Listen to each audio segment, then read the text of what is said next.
नमस्कार। हिंदी की पाठशाला यूट्यूब चैनल में आपका स्वागत है।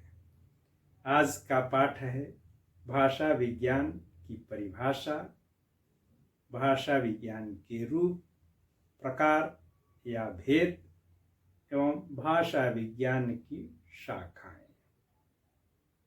यह पाठ विशेषकर स्नातक प्रतिष्ठा एवं स्नातकोत्तर के छात्रों को और परीक्षार्थियों को ध्यान में रखकर तैयार किया गया है। तुलनात्मक में क्या करते हैं कि हम एक भाषा को लेते हैं और उसका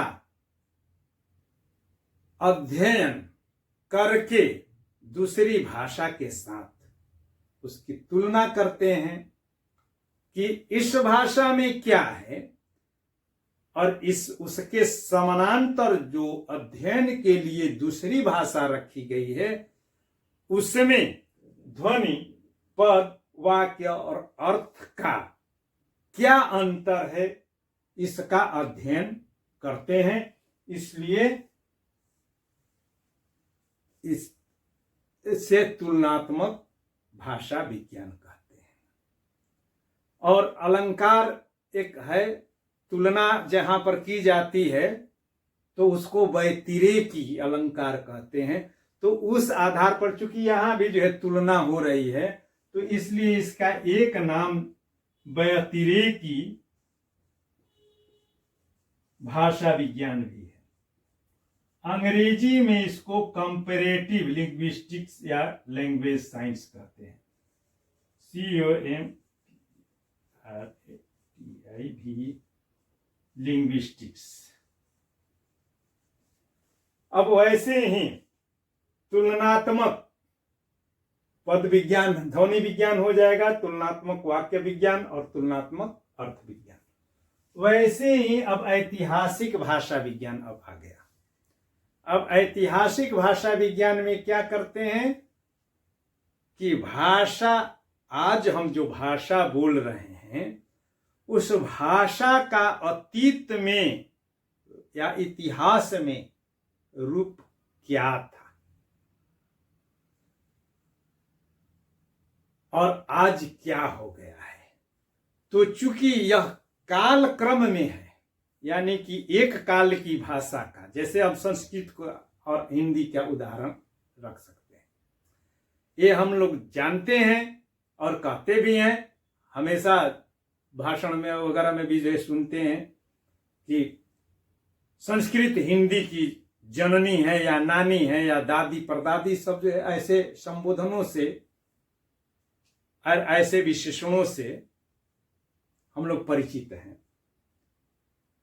तो संस्कृत को उदाहरण में रखते हुए कि संस्कृत से प्राकृत आई, प्रथम प्राकृत जिसको पाली कहा गया, उसके बाद द्वितीय प्राकृत आई जिसको साहित्यिक प्राकृत कहा गया, उसके बाद अपभ्रंश भाषा आई जिसको तृतीय प्राकृत कहा गया, उसके बाद बीच की अवधि में अवहट का भी जो है नाम आता है और उसके बाद हिंदी आई। तो अब जो है हिंदी का विकास कैसे हुआ है हम देखें तो, और यह अनेक कालों में अपने रूप को परिवर्तित करते हुए इस रूप में आई है, यानी संस्कृत से हिंदी तक की उसने यात्रा की है। कहने का तात्पर्य हुआ कि इसमें काल क्रम के आधार पर भाषा या भाषाओं की ध्वनियों, शब्दों, पदों, वाक्य और उसके अर्थ का अध्ययन करते हैं। तो इसलिए इसका एक नाम कालक्रमिक भाषा विज्ञान, कालक्रमिक भाषा विज्ञान भी है। और चूंकि यह स्थिर नहीं है वर्णात्मक की तरह, वरन गतिशील है और एक काल के लिए नहीं, या एक काल की भाषा का दूसरे काल की भाषा के साथ उसके संबंधों का अध्ययन होता है, इसलिए यह बहुकालिक भी है। तो बहुकालिक भाषा विज्ञान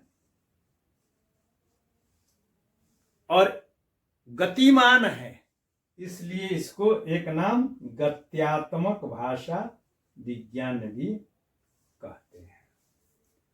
और इसमें भाषा के विकास को दर्शाया जाता है, इसलिए पांचवा इसका नाम हो गया विकासात्मक भाषा विज्ञान। और अंग्रेजी में इसको हिस्टोरिकल लिंग्विस्टिक्स कहते हैं। Historical linguistics.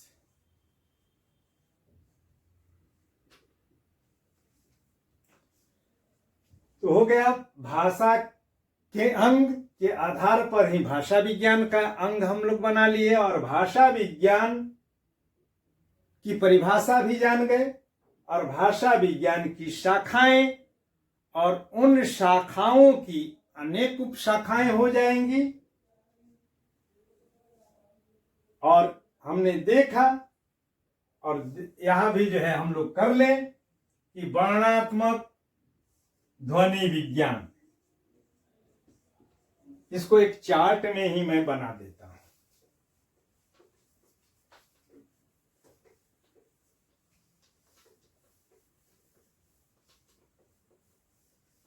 जिससे इसका मैं एक चार्ट ही बना देता हूं, जिससे कि बहुत सा आसानी होगी समझने में। अब इसी से जो है जोड़ लेते हैं ध्वनि विज्ञान में। तो ध्वनि विज्ञान की 3 शाखाएं हो जाएंगी, वर्णात्मक ध्वनि विज्ञान, तुलनात्मक ध्वनि विज्ञान और ऐतिहासिक ध्वनि विज्ञान। वैसे ही पद विज्ञान में वर्णात्मक पद विज्ञान,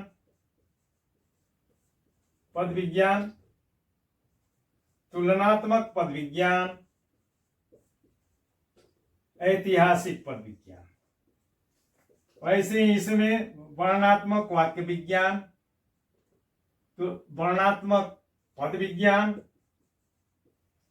वर्णात्मक वाक्य विज्ञान, वर्णात्मक अर्थ विज्ञान,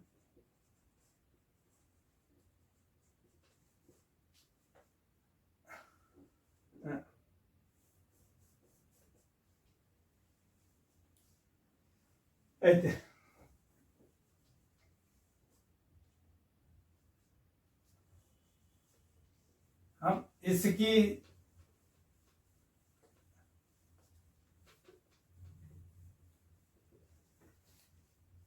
इसके अनुसार हम लोग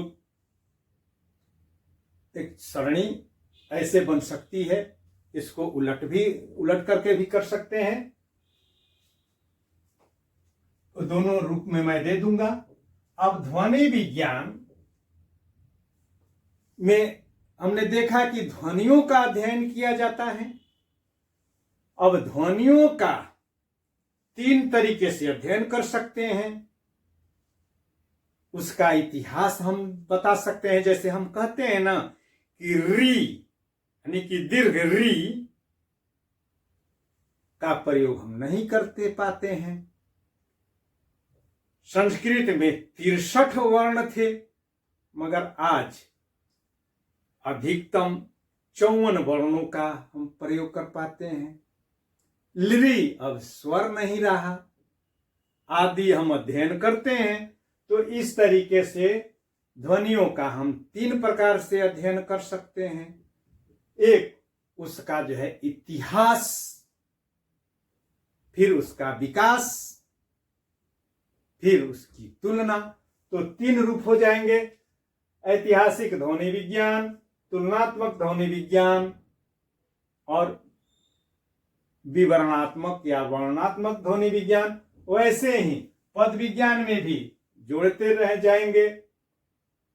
तुलनात्मक पद विज्ञान, वर्णनात्मक पद विज्ञान और ऐतिहासिक पद विज्ञान। वाक्य विज्ञान, वर्णनात्मक वाक्य विज्ञान, तुलनात्मक वाक्य विज्ञान, ऐतिहासिक वाक्य विज्ञान। अर्थ विज्ञान, तुलनात्मक अर्थ विज्ञान, वर्णनात्मक अर्थ विज्ञान और ऐतिहासिक अर्थ विज्ञान। अब इसमें अध्ययन क्या? तो अगर ऐतिहासिक, तुलनात्मक और विवरणात्मक भाषा विज्ञान की अगर हम परिभाषा समझ लेंगे या जान लेंगे या याद कर लेंगे तो सबको परिभाषित करना आसान होगा। तो इस प्रकार भाषा की परिभाषा, उसके भेद और शाखाएं विषय पर यह पाठ पूरा होता है। इसमें और भी जो है नाम दिए जाते हैं, जैसे कि शैली विज्ञान, कोश विज्ञान, भाषा भूगोल, बोली विज्ञान, भाषा मानचित्रण, भाषा कालक्रम विज्ञान, भूभाषा विज्ञान, जाति भाषा विज्ञान की शाखाएं दी जाती है, मगर वह मूल नहीं है। मूल रूप भाषा विज्ञान का यही है। उसमें जो महत्वपूर्ण है लिख लेते हैं हम लोग, जान लें थोड़ा सा। शैली विज्ञान, भूभाषा विज्ञान, कोश विज्ञान, भाषा मानचित्रण,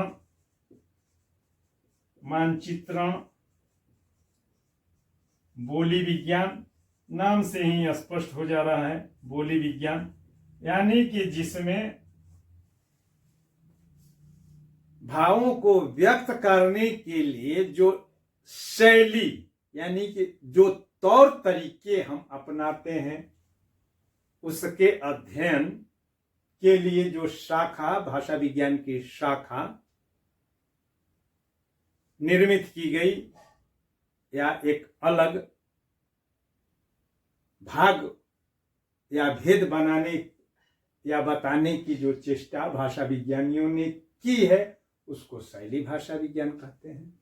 वैसे ही भूभाषा विज्ञान यानी कि अलग अलग जो है स्थानों की अलग अलग भाषाएं होती है और क्यों होती है और उनके बीच के अंतर संबंध एवं अंतर को भूभाषा विज्ञान के अंतर्गत देखते हैं। वैसे ही कोश विज्ञान, कोश यानी कि शब्दकोश का निर्माण कैसे किया जाता है, कोश को कैसे देखा जाता है, शब्दकोशों को देखने की भी एक पद्धति होती है। बहुत से लोग पूरा पेज पलटते हैं और जो उस तकनीक को जानते हैं वह आसानी से शब्द का अर्थ खोज लेते हैं, तो उसका अध्ययन किया जाता है। भाषा मानचित्रण यानी कि मानचित्र पर भाषाओं के वितरण को दिखाया जाता है। वैसे ही बोली विज्ञान, बोलियां ही जो भाषा बनती है, तो बोलियों का जिसमें अध्ययन किया जाता है उसको बोली विज्ञान कहते हैं। तो मुख्य रूप से यही भाषा विज्ञान के अंग और उसकी शाखाएं हैं। विश्वास है की समझ में कुछ तो समझ हो ही गई होगी। और अगर कहीं कोई परेशानी हो तो बेझिझक कॉल कीजिएगा या कमेंट्स कीजिएगा, और इसे लाइक, शेयर और सब्सक्राइब तो कीजिए ही। बहुत बहुत धन्यवाद और नमस्कार।